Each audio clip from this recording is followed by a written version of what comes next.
Bonjour à tous, je vous retrouve aujourd'hui pour une petite capsule en lien avec l'intelligence artificielle. Donc vous avez envie d'en savoir plus? Suivez-moi, c'est par ici.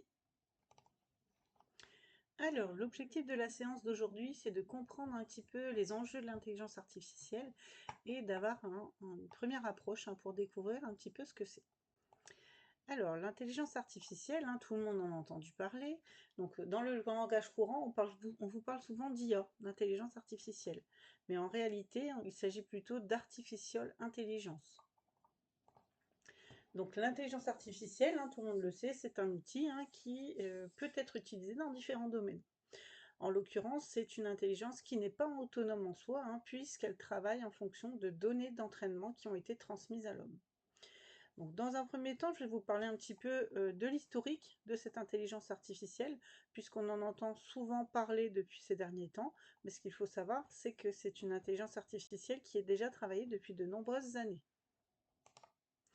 Sur cette frise, vous allez pouvoir constater en fait que déjà, en 1940, on parlait déjà d'intelligence artificielle et Alan Turing en fait déjà travaillé dessus. En 1956, il y avait voilà, une assemblée de chercheurs qui se sont réunis au niveau de la conférence de Dartmouth. Et puis vous voyez aussi que l'intelligence artificielle, on en parle depuis voilà, entre 1940 à ce jour. L'intelligence artificielle a toujours été en fait sur les discussions et sur les évolutions. On a en 2012 le développement de la machine learning a accéléré un petit peu le processus. Mais si vous vous souvenez, il y avait déjà en 1967 Gary Gasparov qui avait été voilà, champion du monde des échecs et qui avait affronté la machine d'IBM. Donc voilà, en fait, l'intelligence artificielle, c'est pas quelque chose de nouveau, c'est quelque chose qui se développe depuis 1940, mais qui a connu effectivement une grande accélération ces derniers temps. Alors, l'intelligence artificielle dans notre quotidien, qu'est-ce que ça donne? Donc, on en retrouve déjà de l'intelligence artificielle, vous connaissez tous voilà, les reconnaissances visuelles, voilà, les assistants au niveau de vos véhicules, par exemple l'assistant Siri au niveau de votre téléphone, Alexa au niveau d'Amazon. Donc, l'intelligence artificielle fait déjà partie intégrante en fait de notre quotidien. En revanche, en fait, on parle souvent, et au niveau des croyances, voilà, on a un peu peur pour les pertes d'emploi du fait de l'automatisation par l'intelligence artificielle. Donc effectivement, il y a une étude Goldman Sachs qui prévoit qu'environ 2 tiers des professions seront exposées à un certain degré d'automatisation. On va être également exposé, et on l'est déjà, comme vous avez pu voir dernièrement avec l'affaire Florent Pagny, à des deepfakes. Donc pour rappel, les deepfakes, ce sont des petites vidéos par exemple où on va reprendre par exemple votre visuel, votre voix, pour pouvoir envoyer de fausses vidéos à vos proches par exemple. On va voir aussi un développement de la cybercriminalité. On peut aussi être amené à travailler avec l'intelligence artificielle. Si nous ne sommes pas formés à l'intelligence artificielle, vous allez croire tout ce qu'elle vous dit. Or, l'intelligence artificielle peut vous générer des informations qui sont fausses, qui sont appelées des hallucinations. Donc si l'utilisateur se fie uniquement à ce que lui sort, par exemple ChatGPT, sans avoir l'expertise derrière ou un regard critique, là effectivement il va s'exposer à une transmission d'informations qui va être complètement erronée. Puisque ce qu'il faut savoir, c'est que l'intelligence artificielle travaille à partir de données d'entraînement qui lui ont été transmises par l'homme. Donc vous avez par exemple parfois des personnes qui se sont amusées à fournir des éléments qui sont totalement erronés et qui ont justement trompé un petit peu la machine. Alors, qu'en est-il au niveau de ce risque, au niveau de nos emplois? Donc effectivement, il y a des métiers qui vont être menacés. On retrouve notamment les métiers comme par exemple l'hôte de caisse, l'hôtesse de caisse, le comptable, les métiers d'écriture, tout ce qui va être écrivain, etc. On retrouve également en fait des métiers comme le traducteur, puisque vous le verrez après dans une application, l'intelligence artificielle, c'est quelque chose qu'elle peut tout à fait gérer. On peut avoir des métiers comme le développeur informatique, le graphiste, qui vont être également impactés. Dans l'étude, on va retrouver également les opérateurs de saisie, pardon, les professions administratives, les chargés de clientèle et également les enseignants. Donc, quand on regarde un petit peu l'analyse de ces études, on retrouve ici les métiers qui sont le plus susceptibles de disparaître. et également les métiers les moins menacés puisqu'ils sont moins, sujets à l'automatisation en fait par l'IA. Alors, mais relativisons en fait, parce qu'aujourd'hui, en fait, comme je viens de vous l'expliquer, l'intelligence artificielle n'est pas en capacité de raisonner. Elle ne peut pas apporter un jugement ni se montrer bienveillant.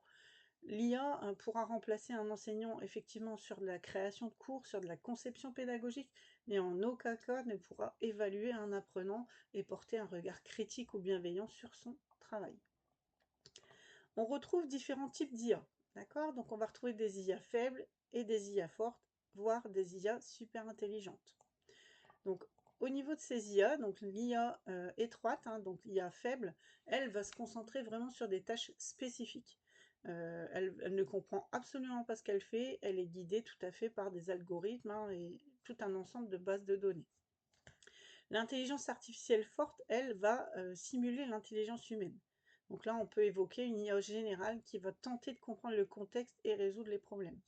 Et puis on a l'intelligence artificielle super intelligente qui, elle, représenterait une IA qui surpasserait les capacités humaines. À ce jour, rassurez-vous, ça reste un fantasme.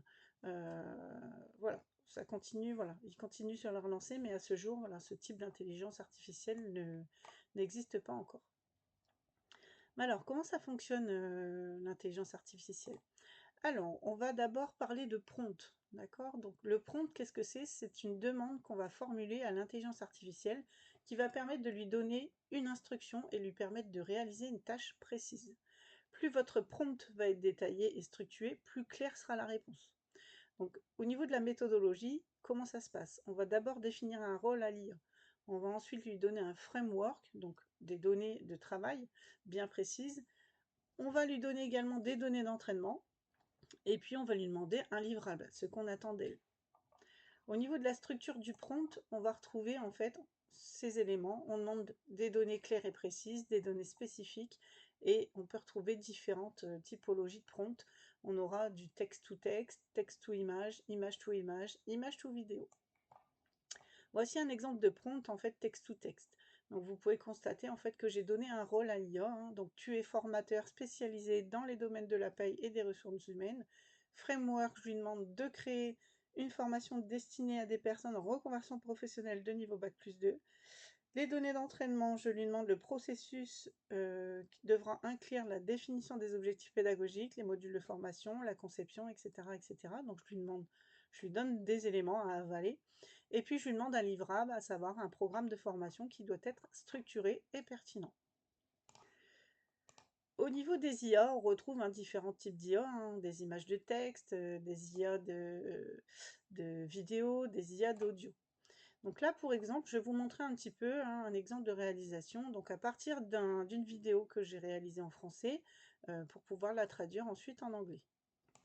Donc j'ai réalisé cette vidéo sur Edgen.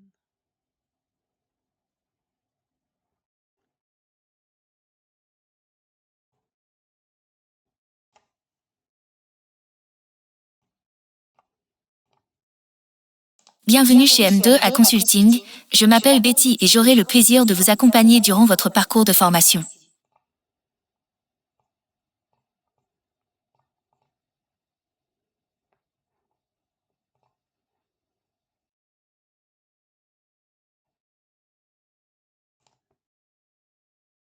Ensuite, vous allez voir cette même vidéo, mais elle est traduite en anglais. Engaging and lively learning experience. Please do not hesitate.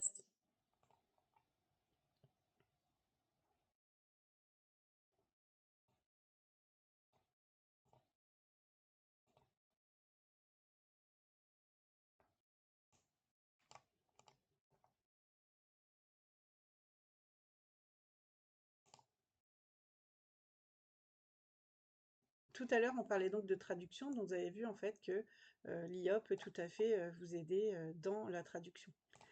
L'IA peut également modifier une image et vous la transformer en vidéo. Donc encore une fois, là, un exemple d'une image que j'ai transformée à l'aide d'une IA générative d'images, puis ensuite de vidéos. J'ai pu modifier mon support. Alors, cette petite capsule vous a intéressé, vous avez envie d'en apprendre plus, sachez qu'on vous propose une formation courte de 4 heures pour apprendre et manipuler un petit peu ces IA. Donc n'hésitez pas à vous renseigner.